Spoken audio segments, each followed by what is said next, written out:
आज हम रक्त ध्वज का चौथा दृश्य देखेंगे। रात शुरू होने वाली है और ये दीत्या का घर है। दीत्या कौन है? दीत्या है गमेती। दीत्या है गमेती।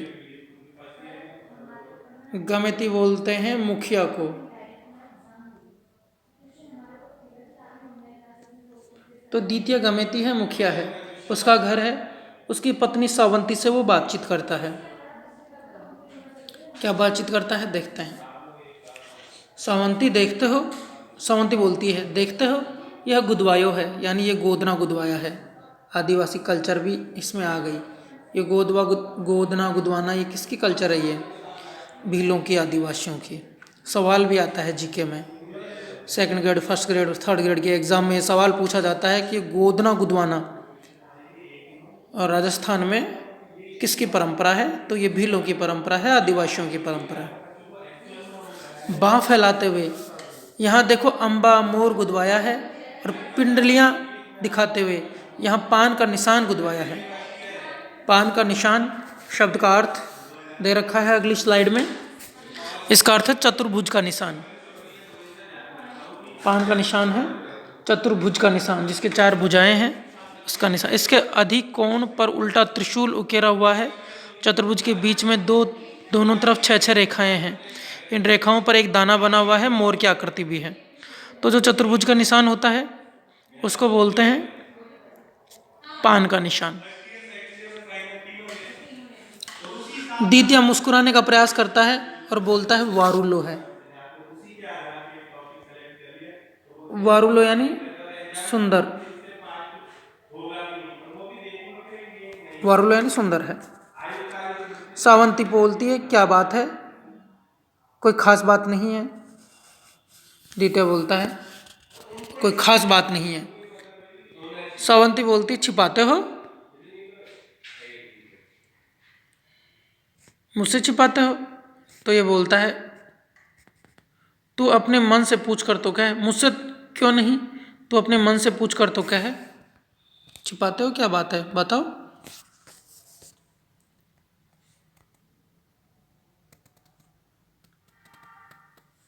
तो अपने मन से पूछ कर तो कहे। सावंती क्या कहूँ, मैं तो चौथी हूँ, यानी 3 शादियाँ और हो चुकी है इसकी, तो चौथी इसकी पत्नी है।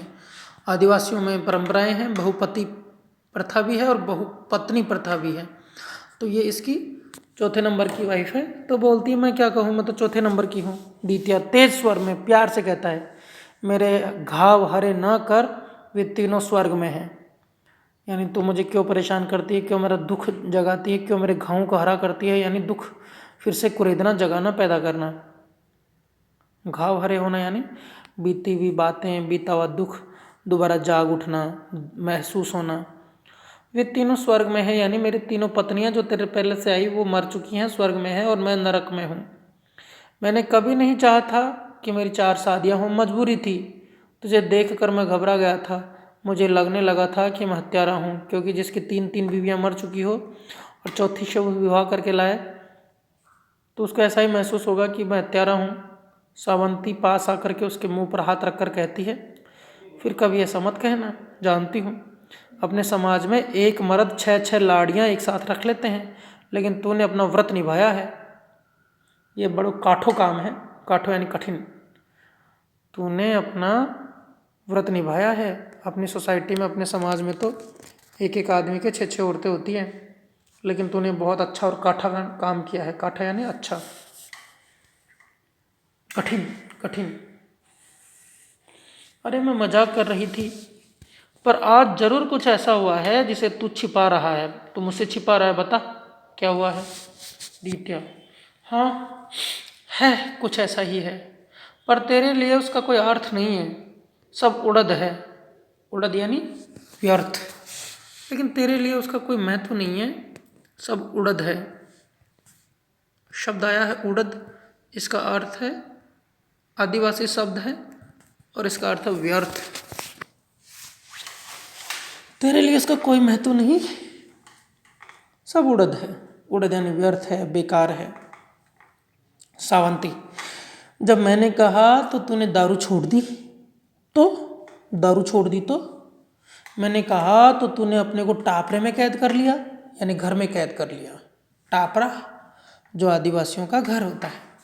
मैं डरती थी कि कहीं कोई जादूगरनी तुझ पर कोई जादू ना कर दे, पर तू असली मर्द निकला, सच्चा और सुधा। सुधा यानी सीधा। मैं जानती थी कि कोई जादूगरनी तेरे पे कोई जादू नहीं कर दे, लेकिन तू तो एकदम सच्चा निकला, सुधा यानी सीधा। सुधा को आदिवासी शब्दावली है, सुधा यानी सीधा। तो एकदम सीधा निकला। मैंने तुझे अपने कमरे में मकान में बंद कर दिया। मुझे लगता था कि कोई जादूगरनी तेरे पे जादू कर देगी। मैंने कहा तो तूने शराब छोड़ दी, लेकिन तू तो एकदम सीधा निकला। अब ये दीतिया देखो क्या जवाब देता है इसका। जिंदगी मेरे लिए सावंती उसकी अमानत है। उसकी किसकी? छत की ओर देखता है, तो अंदाजा लगाओ कौन हो सकता है। जिंदगी मेरे लिए छत की ओर देखकर बोलता है उसकी अमानत है। ये उसकी कौन है? इसका अर्थ है ईश्वर। जिंदगी मेरे लिए ईश्वर की अमानत है।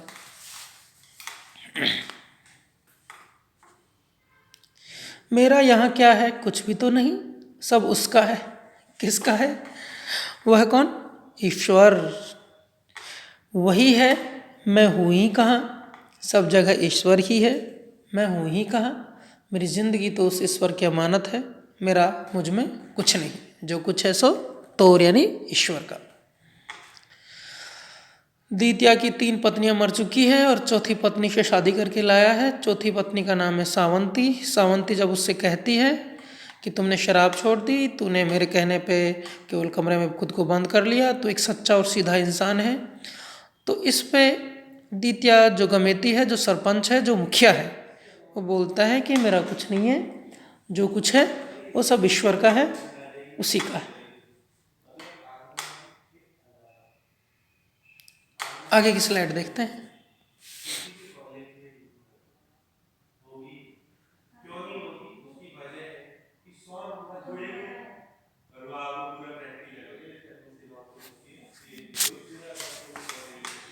जानती हूँ मैं, वो बोलती है कि सब मैं जानती हूँ, पर आज आज तुम्हें कुछ क्या हो रहा है? उतने उदास उदास क्यों हो, बताओ। तो दीतिया बोलता है, यहाँ से देखो, तो दीतिया बोलता है क्या करोगी जानकर। सावंती बोलती फिर भी बताओ तो क्या परेशानी है। जिंदगी अजीब है, अपने किए से कुछ होता नहीं, जो होता है हो जाता है। ये कौन बोल रहा है? ये मुखिया बोल रहा है, ये दीतिया बोल रहा है। अजीब। ये देखो, इस तरह की व्याख्या आ सकती है अपने अपने जो व्याख्या आएगी आपके क्वेश्चन पेपर में, वो इस तरह की व्याख्या हो सकती है। अब देखो, पिछले साल तो एग्जाम नहीं लगी, लेकिन इस साल तो एग्जाम निश्चित रूप से लगेगी आपके। बिना एग्जाम के आप पास नहीं हो सकते, तो आपको पढ़ना ही पड़ेगा। तो ये व्याख्या आ सकती है। और इसी तरह की व्याख्याएं आती है जिसमें कोई भाव हो, कोई विचार हो, कोई सिद्धांत हो, कोई बात कही गई हो, कोई शिक्षाप्रद बात हो। तो ऐसे ही व्याख्यान आते हैं व्याख्या के लिए। ये दे देगा 3 लाइनें और आपसे कहेगा इसकी व्याख्या करो। तो जिसमें कोई विचार हो, कोई भाव हो, कोई सिद्धांत हो, कोई सीख हो, कोई उपदेश हो, तो ऐसे ही चीज़ें आपको व्याख्या के लिए क्वेश्चन पेपर में दी जाएगी। इसको देखो किसका कथन है ये, देखते हैं, पढ़ते हैं। जिंदगी अजीब है, अपने किए से कुछ होता नहीं, जो होता है हो जाता है, और तारीफ यह है कि वह भी हमसे यानी उससे जो वैसा नहीं करना चाहता करवा लेता है। कौन? ईश्वर।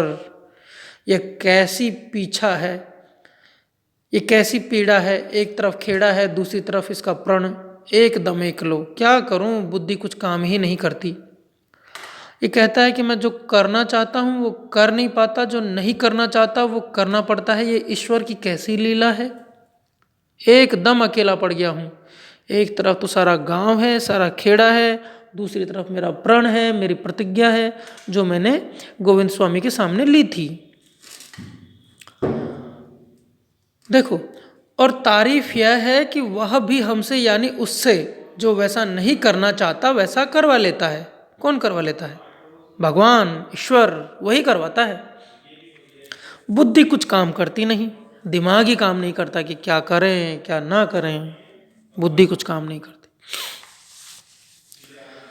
ये डाकन साकन का काम है। आदिवासी है ना, पिछड़े हुए हैं ना, भूतों में प्रेतों में विश्वास करते हैं। तो इसकी पत्नी बोलती है कि तो जरूर कोई प्रेत का, डाकन का, डायन का और चुड़ैल का काम है। कैसी डाकन साकन? भाग्य में जो लिखा है उसे मिटाया नहीं जा सकता। द्वितीय बोलता है कि कैसी डाकन कैसी साकन, जो किस्मत में लिखा है, जो भाग्य में लिखा है, क्या उसे कोई मिटा सकता है क्या? इसकी पत्नी समझाती है इसको, भोला रो भगवान से, यानी सीधे आदमियों का भगवान होता है। भोला यानी सीधा, तो भोला रो भगवान से यानी सीधे आदमियों का तो ईश्वर ही रखवाला है, भगवान ही रखवाला है। सीधे आदमियों को कौन बचाता है? भगवान, करतार, ईश्वर। तू चिंता ना कर, तू तो ये बता कि खेड़े पर क्या मुसीबत आने वाली है। सावंती समझाती है, सावंती इसकी पत्नी है, कि भोले आदमियों का भगवान रक्षक है, टेंशन मत करो, चिंता मत करो। ये बताओ गांव पे संकट क्या आने वाला है, मुसीबत क्या आने वाली है, परेशान क्यों हो, किस बात की चिंता है, मुझे तो बताओ। द्वितीय बोलता है कि भाई कल पंचायत बैठेगी और इसी विषय पर जुड़ेगी। किस विषय पर? कि क्या गोविंद स्वामी को दिए वचन से मुंह मोड़ लूं? मैंने वचन दिया है गोविंद स्वामी को कि बेगार नहीं करेंगे, हमने वचन दिया है कि हिंसा नहीं करेंगे, हमने वचन दिया है कि दारू शराब नहीं पिएंगे। क्या हम गोविंद स्वामी को दिए अपने वचन से मुंह मोड़ लें? इसी बात पर पंचायत बैठेगी। और आप सबको पता है कि ये जो वचन दिया है उससे मुंह क्यों मोड़ना चाहता है? क्योंकि दो तांत्रिक आए थे, असल में जो राजा के आदमी थे, और उन दोनों ने सारे गांव वालों को और गमेती दीतिया को मूर्ख बनाया, उल्लू बनाया कि तुम्हारे गांव पे भूतों का, डाकिनियों का, पिशाचों का साया है।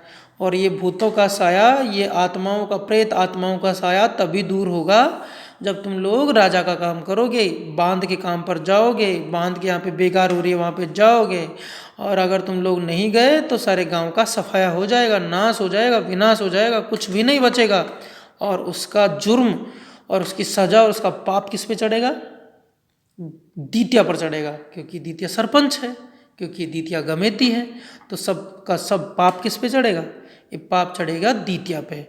भोले भाले आदिवासी हैं, दोनों तांत्रिकों के चक्कर में आ जाते हैं, दोनों तांत्रिक सारे गांव को मूर्ख बना के चले जाते हैं। पीछे से द्वितीय और इसकी पत्नी दोनों में बहस हो रही है कि मुझे अब गोविंद स्वामी का दिया हुआ वादा वचन तोड़ना पड़ेगा, क्योंकि सारे गांव वालों की यही राय है। यहीं पे हम इसको ख़त्म करते हैं, इससे आगे हम कल पढ़ेंगे। धन्यवाद।